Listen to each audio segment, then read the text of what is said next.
உங்கள் வீட்டில் இருக்கிற பெரியவங்களில் யாரோ ஒருத்தங்க திடீர்னு கொசு கடிச்சிட்டே இருக்குது, முதுகில் அரிச்சிட்டே இருக்குது, கை எட்ட மாட்டேங்குது, ஒரு பர்டிகுலர் இடத்துல சொரிஞ்சு விடுங்க, இப்படி சொல்லிகிட்டே இருக்காங்களா?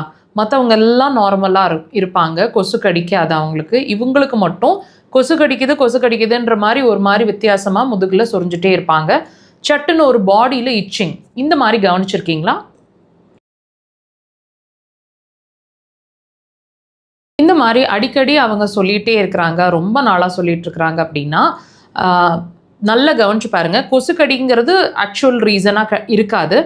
மற்றவங்கள அப்படி சுச்சுவேஷன்னா மற்றவங்களையும் அது பாதிக்கணும் இல்லைங்களா? நம்மெல்லாம் நல்லா உட்காந்துருக்கிற மாதிரி இருப்போம், அவங்க மாத்திரமே முதுகில் தட்டி விட்டுக்கிட்டு, முதுகில் சொரிய ட்ரை பண்ணிக்கிட்டு இந்த மாதிரி இருந்துகிட்ருப்பாங்க. அவங்கள நீங்கள் வாட்ச் பண்ணிங்கன்னு சொன்னால், கால்கள் ரொம்ப நேரம் உட்காந்துருந்தாங்க, ஒரு 1 or 2 ஹவர்ஸ்க்கு மேலே கண்டினியூஸாக உட்காந்துருந்தாங்கன்னா கால்கள் சொரந்து வீங்கின மாதிரி ஒரு நிலை ஏற்படுங்க. ட்ராவல் பண்ணும்போது கூட இது நடக்கும். லாங் ட்ராவல்ஸ் காலை தொங்க போட்டு ஒரு 6 hours 8 hours ட்ராவல் பண்ணுறாங்க அப்படின்னா அவங்களுக்கு கால்கள் சொரந்து வீங்குற மாதிரி இருக்கும்.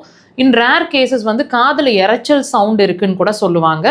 சாப்பாட்டில் உப்பு கம்மியாக சாப்பிடுவாங்க, அல்லது அதிகமாக பத்தலை, எனக்கு இன்னும் கொஞ்சம் உப்பு போடுங்க அப்படின்ற மாதிரி ஒரு டிஃப்ரென்ஸ் அந்த சால்ட் டேஸ்ட்டில் அவங்களுக்கு தெரிஞ்சிட்டே இருக்கும். இதெல்லாம் நீங்கள் கூடுதலாக வாட்ச் பண்ண வேண்டிய ஒரு விஷயங்க. இந்த பாடியில் ஏற்படக்கூடிய இச்சிங் அப்படிங்கிற ஒரு விஷயம் பர்டிகுலராக முதுகு, சென்டர் முதுகோட அள்ளை பகுதிகள்லையும் கொஞ்சம் கீழ்ப்பகுதிகள்லையும் இந்த அரிப்பு ஏற்படும்.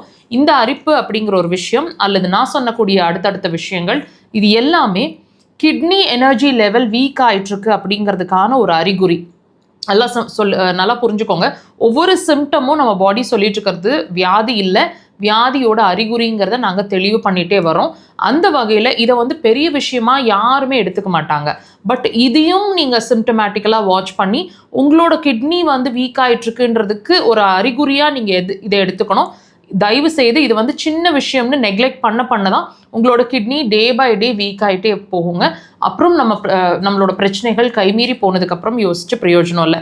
ஸோ சிம்டமேட்டிக்கலாக இருக்கும் போதே அதுக்கான இம்பார்ட்டன்ஸை கொடுங்க. அவங்கள கவனிச்சிங்கன்னா யூரின் அதிகமாக போயிட்டு இருப்பாங்க, அல்லது குறைவாக போவாங்க.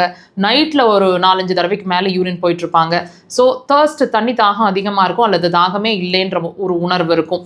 இது எல்லாமே அவங்களோட அடுத்தடுத்த பிரச்சனைகளோட கோர்வையாக இருந்துகிட்டே இருக்கும். இது எல்லாமே வீக் ஆகிட்டுருப்பாங்க. இது எல்லாமே கவனிங்க. ட்ரீட்மெண்ட்டை முன்னாடியே எடுங்க. கிட்னி எனர்ஜியை சேவ் பண்ணிக்கோங்க. அக்குபஞ்சர் அதுக்கு சிறந்த தீர்வாக இருக்கும். கண்டிப்பாக ட்ரை பண்ணுங்கள்.